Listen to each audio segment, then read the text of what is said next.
Hello everyone, my name is William Sweeney. Today I'll be talking about suicide prevention. Globally, more than 850,000 people are now commit suicide every year. That can be from loneliness, guilt, depression, hopelessness. The three types of ways people mainly commit suicide are from firearms, poison, and hanging themselves. Suicide right now leaves a bigger footprint in the lives of your loved ones than anybody else right now, more than people think. When people want to commit suicide, they become in a black hole. They don't know what to do. They don't know where to go. So they think suicide is the only way out. People turn a blind eye to the fact that their friends or loved ones, family members, father or sister, are in the act of committing suicide. Common misconceptions of suicides are talking about suicide may give someone the idea. That's false. It actually opens it up to them. It shows them that there's a way out. There's somebody there they can talk to. Saying goodbye. People think, oh, saying goodbye, he's not going to really do it, whatever. Saying goodbye is true. People write letters. People oftentimes will close themselves to the outside world. They will fix amends with people, things like that. People who feel they need to commit suicide don't know how to ask for help. They feel like they have nobody to turn to. They feel like they have nobody to talk to. People think they're crazy. There's nothing out there for them.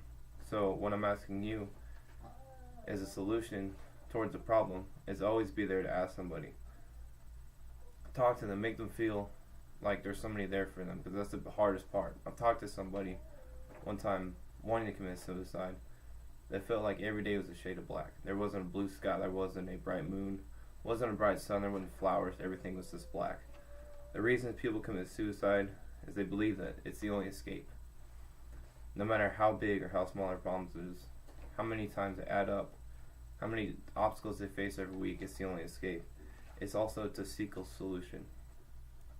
There's a lot of other solutions that are there's a lot of other solutions out there other than killing yourself as a way out. Frustrated psychological needs are one of the third reason why people commit suicide. Alright, solutions. As a person on the outside, away from that person committing suicide, recognizing warning signs of suicide, alcohol and drug abuse, talking about suicide or death, or feeling trapped, there is no way out. Now, if there's a solution where somebody, drinks, or they're drinking a lot more than normal, it's not their usual amount on the weekends or anything like that, they become experimenting drugs, that's a warning sign. Talking about suicide. If, people joke about it, but if it becomes more serious, there's never a jokey manner to it, or it comes up a lot in conversation, that's a sign that's a sign that you need to take personally to recognize and help that person get through that. Feeling trapped, there's no way out. Again, that goes into that part of that person's mind where suicide is they want to get in this bubble, they want to commit suicide. It's their way out. They feel trapped, they feel like there's nobody there. That's where you need to come in and help them. Talking to the person about suicide. Alright. Asking them how they've been lately. Coming up to them, hey, how are you? How's your day going? How's life going? Anything you want to talk about? Things like that. Telling them that you're not alone. I am here with you. Telling them you're here with them makes them feel like, okay, I'm not the only one going through this. They're going through it with me. And that's an important step in preventing somebody from getting suicide. Now once you actually get down to the situation, if you know the person well enough, asking them the specific reason why it happened. What made them feel this way? Now when you ask them that, be prepared for an answer. Be prepared for realness, something that you're not going to talk about with somebody every day. Suicide is a very real thing. It's not something that comes up in everyday occurrence. Always know how to express yourself. Do not try to influence them in any way. Just try to help them cope with their feelings. Recognizing the level of suicide. There's a low level to a severe level. All have suicidal thoughts. All but severe say they're not going to commit to it. The high and the severe side of the four levels, the two top are high and severe. The high, a suicidal thought specific plan that is dangerous, says no to committing.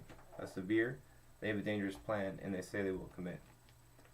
The final step, and this is where you probably should go if there's no solution from talking it out, is offer professional help. A pastor, a counselor, somebody in your school, a parent, to get a little more involved with that person's life. or remove potential suicidal tools. I know for veterans, I knew somebody that, he gave all his guns away, gives all his knives away. You need to take those weapons, the pills, the alcohol, away from that individual so they cannot hurt themselves. Never leave a suicidal person alone. In the case of when I was in the barracks, in the Marine Corps, you never left them alone. You were a battle buddy. You went there with wherever they wanted to go. You were there with them. If you were in the barracks, you were there with them. Never leave them alone. That's when hopelessness and the deep feelings really come out. So if you are to talk to somebody, once they get to that point where they've crossed that road from being non-suicidal anymore, take the time out of your day, once a week, once a month, for years on, to be supportive. That there's always going to be that thought in that person's head. So overall, the solution is a hard step, but it comes from you. It comes from somebody on the outside. And overall, suicide, it comes from problems of many different things: financial, hopelessness, loneliness. But as I challenge you to never turn a blind eye on somebody that needs help. Chances are they're asking for help, but they were scared. They didn't know how. They didn't know what to do. You never know how deep suicide will haunt someone. It can go from something small as a little financial problem to something big as a death in the family or anything like that. Always, always, always look out for somebody. Be there for them. And finally, recognize the signs. Communicate the pain and follow through. Recognize the signs of suicide. Communicate the pain with them. Let them express themselves and follow through. And that's all I have for suicide prevention. Thank you.